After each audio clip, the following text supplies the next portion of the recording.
Good day and welcome back to Elementary 72 Gaming. Before I get into this video, I would like to ask you all to please leave a like or comment on my video and consider subscribing to my channel. So let's get into the last of the Battlecruiser builds. Now following this on the next day, you should get the Battleship Master builds. Now I'm going to call them Master builds straight off the back because no matter what you do, they are going to really outweigh anything else that you can use.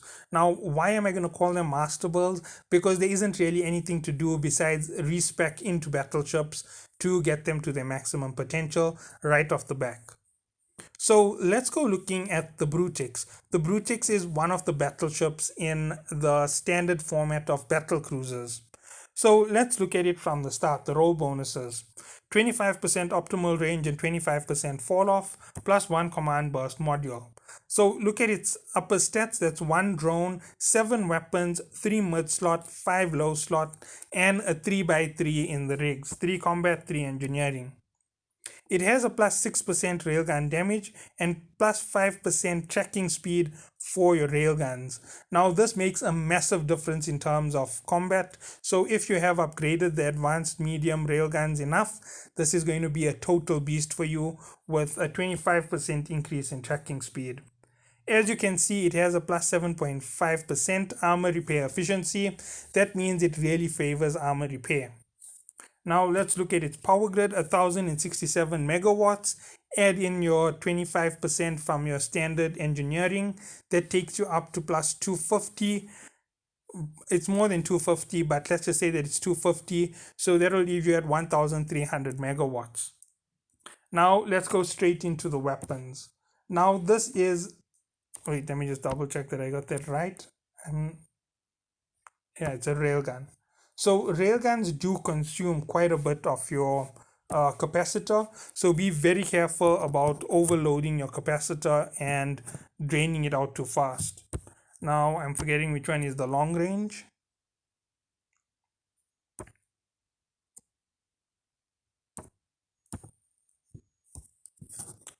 I do have a habit of getting them mixed up. I'm not sure whether it's sub-nosed or this version that is the long range. I'm just going to double check it. I'm thinking that is the long range, yes. Okay. So you are going to equip 7 of these on your vessel. As you can see, they are 117 megawatts a piece. I'm going to round it up to 120 megawatts and work it out for 7. That's going to take me up to, sorry, I'm just having a bit of a tough time there, 840 megawatts for your total capacitor. 840 reducing off, that's 160 plus the remainder there. So 160 to 1000.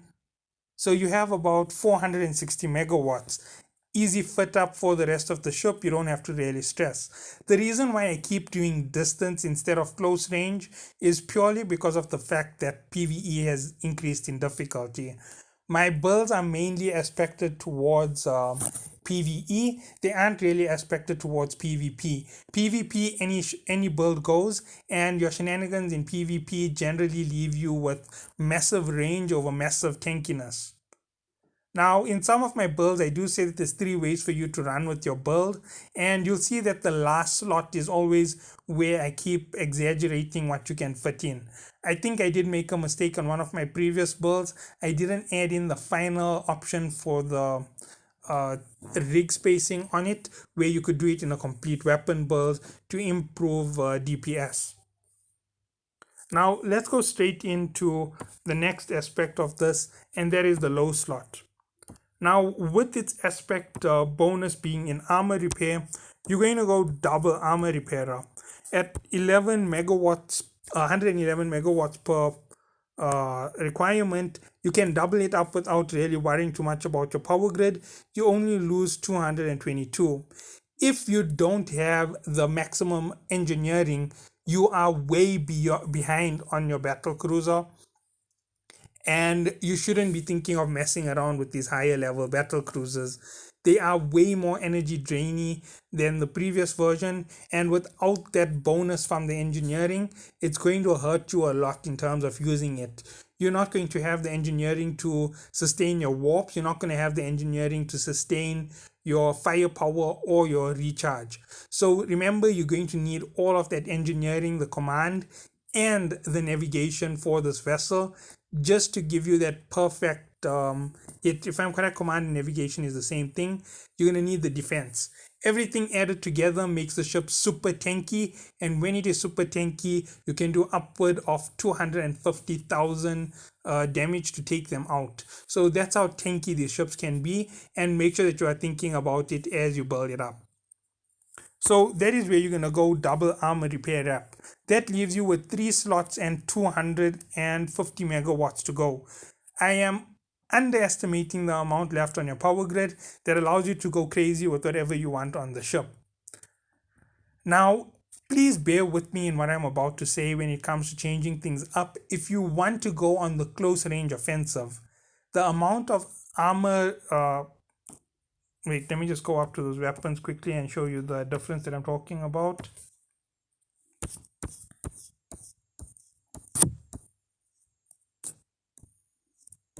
If I'm correct, these are the heavier power drainers. No, they're lower, never mind.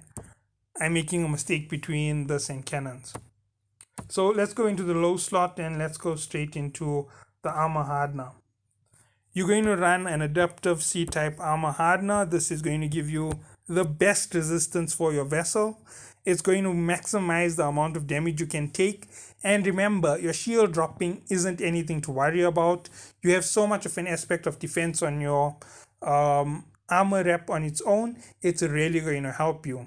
Something that some players might do to reduce the incoming damage from explosive and kinetic damage is actually run one shield wrap on the vessel to reduce those types of damage. That's if you are in a type of enemy zone where there is a possibility, but I really don't suggest doing it.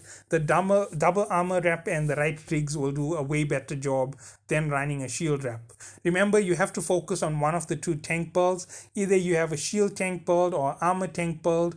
You can't really do both at the same time, so that efficiency is really going to hurt you in the end. So let's look at it overall. So overall, you've got 3 slots equipped, and now you enter into the last 2. Now, since this is a railgun vessel, you could obviously try and increase its fire speed. That is something that you could always do in terms of weapon control units. Now, I am not 100% sure on which one it is, so I'm going to have to look through one by one. No, this is for lasers.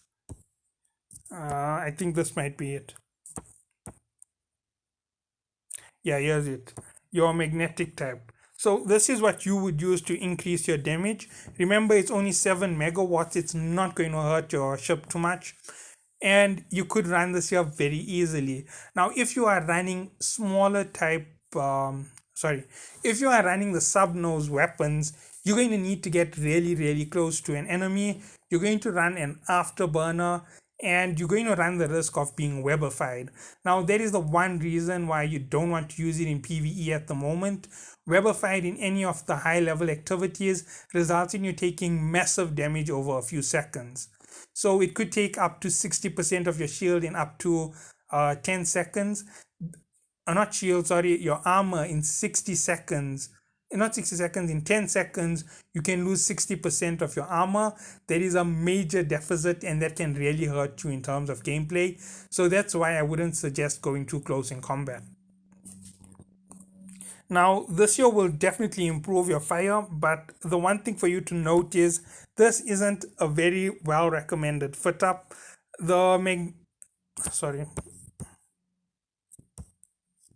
The magnetic field amplifiers in the C-type should have quite a bit of addition to your ship's firepower, and that is one thing that you could do. However, running the tracking computer is a very big help to you. It's going to increase your range, allow you to fire a lot better from a much bigger distance. Now, this is your first optional slot. your tracking computer. Now, in the slot, there are going to be three things that will be able to fill in the slot. There is going to be your C-type afterburner, your C-type capacitor battery, your damage controller, and your armor plate. Now, why are all of these fitting into that exact same class? Because 173 megawatts doesn't finish off what's left of your ship's power grid. You have so much of extra power grid, you could run just about anything, and it's not really going to affect you that heavily. But here comes the major warning. You're going to need your engineering to be really high to sustain this vessel. Unlike a ship like the Harbinger, you don't have that additional massive boost in a capacitor to sustain you very long term. So running triple armor slot devices like the armor plate plus double armor wrap is going to really drain you very fast. The increase in speed isn't really going to help you too much, so really not where you're looking to go. You're looking to go more towards the you're looking more towards the damage control unit, and you're looking more towards putting on another system towards maybe damage like the tracking I just said not to put the tracking computer because of the heavy drain from the power. You're looking more towards things like the damage control unit, which is a short burst of defense to help you regain some armor. Now, with all of this being said, let's get into the next aspect of the ship. And that is going to be talking about your mid slot. Now, I'm not going to go into them in depth. I'm just going to tell you it's going to be drones and electronic warfare. It's going to be stasis, web of fire, either a guidance or tracking disruptor, and a target painter. Those are the three which work out the best for this. And since it is a railgun, double target painters will work out way better than anything else. I don't ever go triple because the reduction on the third is way too huge for you to say that it's worthwhile having the third. You could always benefit it out with the disruptor to reduce the damage you take. Now, if you are facing a lot of fast enemies, it's always good to run a web of fire. So you could run 111 and be able to stop anything too close to you while target painting it to do more damage. Okay, so I'm done with the mid slot. Now, I'm not going to go through the rigs in detail myself. So let's talk about the rigs on the ship. So rigging it out in your armor department. You're going to add in the plus 25% armor to a wrap. Sorry about that. And you're going to reduce the capacitor need for armor wrap. Remember, with the 0.75 efficiency per level and this added together, that makes it a really super efficient armor wrap. It might be really low on your power consumption. With everything added together, this might be able to run constantly throughout the battle without you even worrying about taking a knock to your capacitor. So those two will be your first two. Then in your last slot, these are all the options. You can improve the damage to your through your weapons for this last slot to make sure that you don't have to fight enemies for too long. You can improve the activation time of your weapon, considering that railguns fire really fast. Doing that isn't really going to make much of a difference to it. It's going to just increase the speed at which you do damage. The next thing you can do on that last slot is add in a resistance buff to the type of enemy you are facing. If you're facing lasers, EM buff. If you're facing railguns, kinetic buff. If you're facing missiles, let's see, you're just going to buff your EM as well to reduce its overall effectiveness against your ship. So that's where you're going to put in all your buffs from those level 3 rigs. All rigs must be level 3. You are T8. If you don't go level 3, you are actually reducing your effectiveness with these ships. Now let's move on to the next set of rigs, and that is going to be your engineering rigs. Your auxiliary thruster rig, which I would normally suggest, would help you a little bit with the ship, but not really the biggest help to this vessel. Now, this is a rare one where I will actually say the auxiliary thruster is an optional in the engineering. Considering the low speed of the ship, even with the auxiliary thruster, it's not really going to get way faster. You're going to add a capacitor battery multiplier. I would suggest double capacitor battery multiplier with a capacitor recharge. Now, those three in conjunction with each other really improve your capacitor, allow you to be really tanky. If you are running a capacitor battery with all of this, you really make your ship really hard to beat. And if you want to make it even more hard to beat the capacitor, you can just run triple capacitor multipliers as your rig. Now, that is not a suggested build, it is just a possibility for you to run on those rigs. And this will make your Brutix a real brute of a fighter. You'll be able to run your shield repair consistently, you'll be able to run armor rep consistently, not armor wrap, armor plates as much as you want. You could run weapon control systems all the time, and it's not really going to hurt your system much. It's just going to take on a little bit of damage. It'll give you about a 5 to 6 minute capacitor, and that's going to allow you to take out most enemies that are giving you a problem. And at the end of it, you can reduce one of your recharges to give you some time to heal up your capacitor. It should take about 5 minutes to heal it up completely. And with all of that being said, you have now a massive bonus to your actual effectiveness in the end game.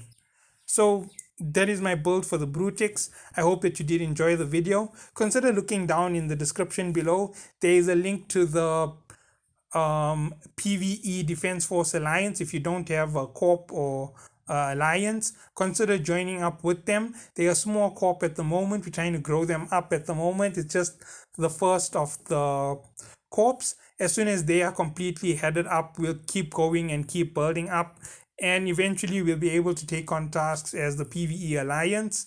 And anything that bothers you as a PvE Corp or Alliance, you can always bring up in there, and we can see what we can do about it once everything is built up. Below there is also a link to my Patreon and a link to my Teespring store. If you're interested in supporting me, those are two ways in which you can. Thank you all for watching. Have a good day.